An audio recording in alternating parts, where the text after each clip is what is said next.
Mahasiswa dan warga yang mengaku dari Kabupaten Konawe memaksa masuk ke dalam halaman kantor Gubernur Sulawesi Tenggara. Namun dihadang petugas keamanan sehingga aksi saling dorong tak terhindarkan. Dalam orasinya mereka menuntut Gubernur Sulawesi Tenggara mencabut izin tambang yang hingga saat ini aktivitas pertambangan masih berlangsung. Padahal putusan Mahkamah Agung telah memenangkan warga di Kabupaten Konawe Kepulauan tentang pencabutan izin tambang.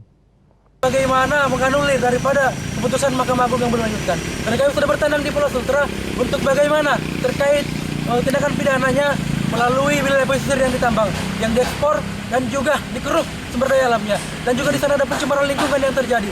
Dan terakhir kami bertandang di kantor gubernur ini untuk sebagai eksekutif, sebagai pucuk pimpinan tertinggi, sebagai pengambil kebijakan tertinggi di Pulau Tenggara untuk bagaimana apabila dia di-SK-kan untuk mencabut atau membekukan IUP PT GKP untuk kemudian aspirasi kami bisa dituangkan melalui Bapak Haji Ali Masih yang kemudian hari ini di GKP itu terdapat yang pertama putusan yang tidak dilaksanakan, yang kedua pencemaran lingkungan oleh masyarakat penghuni, dan yang ketiga adanya air bersih yang disolimi oleh PT GKP.